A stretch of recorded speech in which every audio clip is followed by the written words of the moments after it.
Good morning.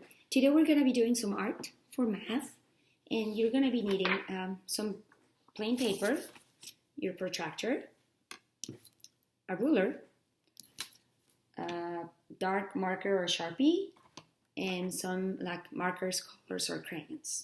So what you're going to be doing, we're going to be creating a piece of art made of polygons.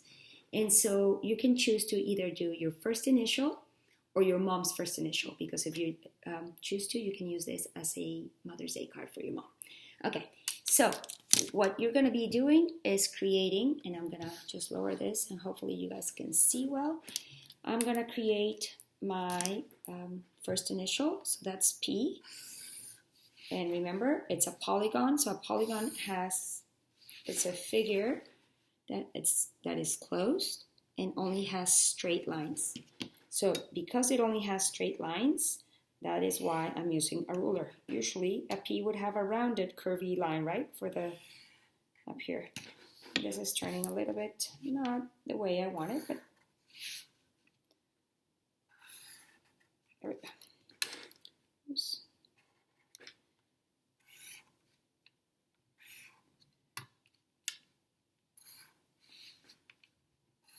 So once you've created your letter and you're sure that it's a polygon with closed figures and only straight lines, you're going to get your ruler and you're going to split this figure into multiple polygons. And it really does not matter which lines you choose to do or how you choose to split it. It basically is creating many more polygons within the polygon that we had originally. After you do that, and you can decide how many splits you want to do. So I'm going to say that's it. I'm done. Oops, this one needed to touch. Once you're done, you can choose to either begin coloring it. I've done another one that I already colored just so that you guys could see. So you can begin coloring it if you choose to, or work straight on the black and white one. It's your choice. For that, now you're going to be needing a protractor and another color marker. And what you're going to be doing is measuring angles. And I want you to measure at least 15 angles, okay? You can do them all if you choose to, but you need to do at least 15. So before you start measuring, you need to decide which angles you're going to measure. So I'm going to be measuring this angle. I'm going to measure this angle right here. And this one right here.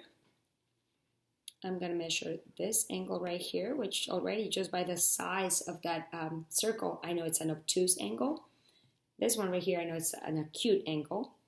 I'm going to measure this angle that looks like a straight angle, but I'm not even sure if it is or not. So I'll realize if it is, and if it is, I'll turn it into a little box.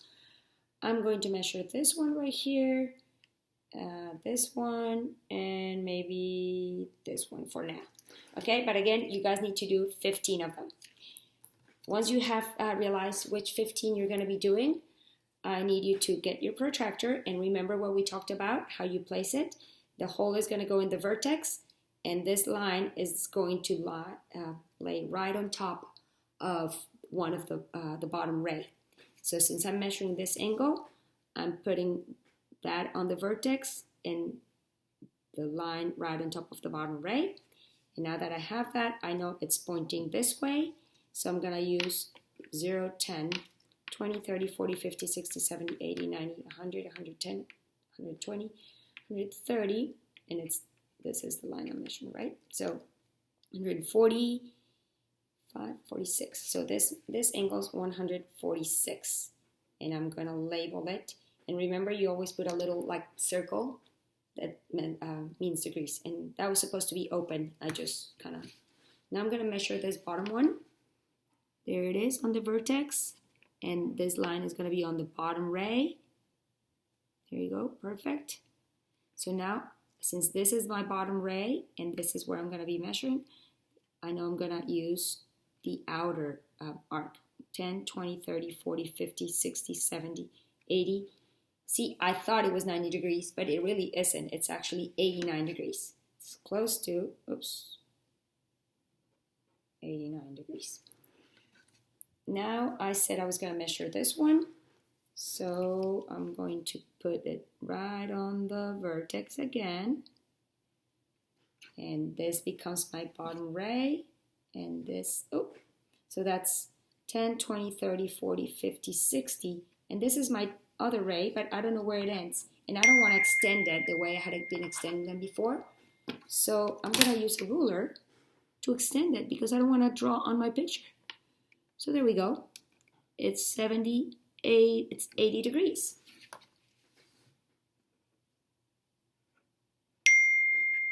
And sorry about that ding. I should have turned that off. Anyways, continue on measuring all your angles. Before you measure it, like look at it and say, okay, well, I think this is acute because it's less than 90 degrees. This one might be a right angle or maybe obtuse. I'm not sure. In fact, now you guys got me wondering, what is it? So there we go. And it's another one that I have an issue here. I need to do this to extend. Oh, it's 86 degrees, so it's acute, actually. 86 degrees. Continue doing that until you've measured 15 of them at least. And then take a really good picture, send it to me through Seesaw. So if you have a phone or a tablet with the Seesaw app, you can just go into it, click on the camera, and take the picture straight from the app, and it'll be a good picture. Or take a good picture with a phone or a tablet or something, upload it to Seesaw. I want it to be really good so that I can actually see your measurements, okay? Have a great weekend, and don't forget to say Happy Mother's Day to your mom on Sunday.